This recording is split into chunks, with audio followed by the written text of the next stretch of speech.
And then with the various technologies we're using, our core technology, of course, are the stem cell release molecules, but we have other technologies we've developed to work in conjunction with the stem cell release molecules to try and not only heal the skin, but to prevent various diseases or conditions from developing in skin. So this is what excites me in life and keeps me going.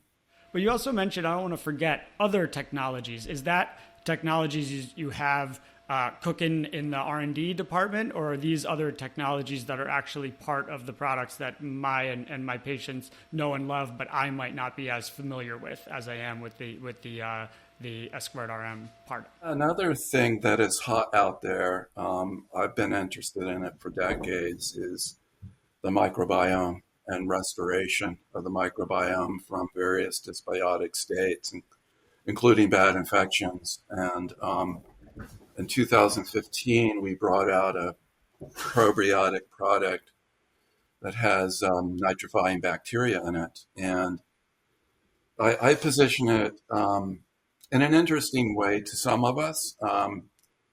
So everyone, I think, has heard about CRISPR for gene editing.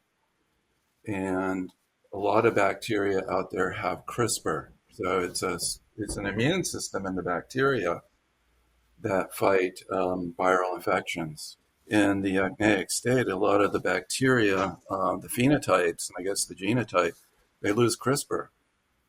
And so then those bacteria are infected by the viruses. And the viruses are creating a pro-inflammatory effect in the skin. And so one of the things I reasoned was if we put these CRISPR-containing bacteria into the acneic skin, it may fight the viruses that are infecting the bacteria, the bacteriophage. Can you say a little bit about the role that the butyrate plays in booster serum, as, for instance, I know has butyrate in it, whereas the recovery, I think, does not. But again, correct me if I'm wrong. The butyrate is one of the short-chain fatty acids that are not only made in the gut, but they're made by the bacteria on the surface of the skin. And so you have butyric acid, butyrate, you have propionic acid, and you have acetic acid. These are all short chain fatty acids. They're all important for skin health. And so the butyrate has been very helpful in reducing inflammation. I'm making a product that contains the additional short chain fatty acids to try and get at the other pathways to reduce inflammation and actually help to rebuild the barrier. So I found for example, a form of the propionic acid that doesn't smell as much as just the sodium propionic acid. And so I'm formulating that into a product for compromised skin like eczema, and along with other ingredients. But yeah, the short chain fatty acids are just so important for the gut as well as the skin, and controlling the immune system, reducing inflammation. And so we've seen really good results using that product, that butyrate conjugated with EHA.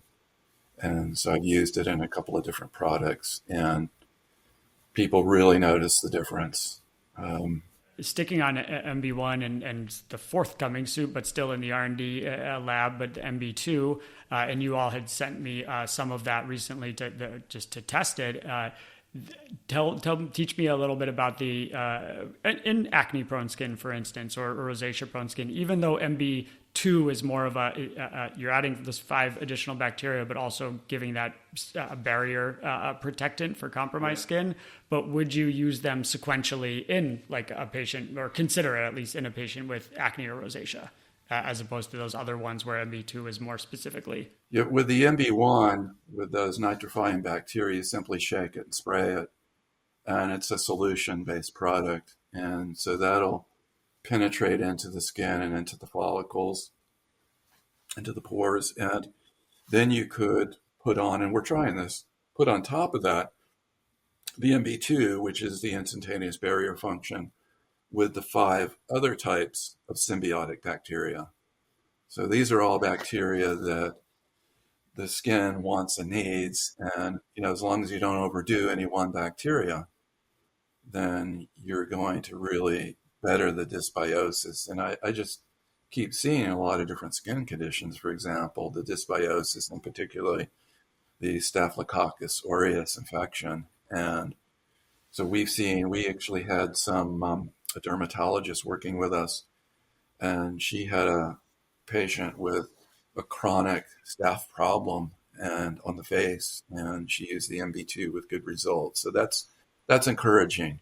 We want to test more of that. Is there a role, or are you investigating the role of MB1 and or MB2 in the post-procedure context, in addition to compromised skin from other reasons? Because this is compromised skin, right? If I'm shooting a laser at somebody, I'm immediately compromising their skin. We are studying that. Like you, if I'm asked, the go-to product is the recovery. Those are the molecules from the adipose mesenchymal stem cells and the fibroblast, and that's key. That's just going to, in so many ways, facilitate the regeneration of the tissue after the procedure. But in addition to that, the recovery can't do everything. And with a compromised skin barrier, and a lot of things going on in the epidermis, and a lot of things going on with the microbiome. Again, so many of the procedures will compromise the skin, and then you'll see a dysbiosis, and you may see as one example, the staph infection. And so we want to be able to combat that and prevent it. More importantly, we really want to, and in terms of the procedures, we work with a number of dermatologists, plastic reconstructive surgeons who will start their patients on the molecules before the procedure to better prevent the inflammation and to better the regenerative capacity of the skin following the procedure. Let's dive into S²RM, the proprietary technology. We've already said it's the full secretome and the exosomes, so of these stem cell release molecules.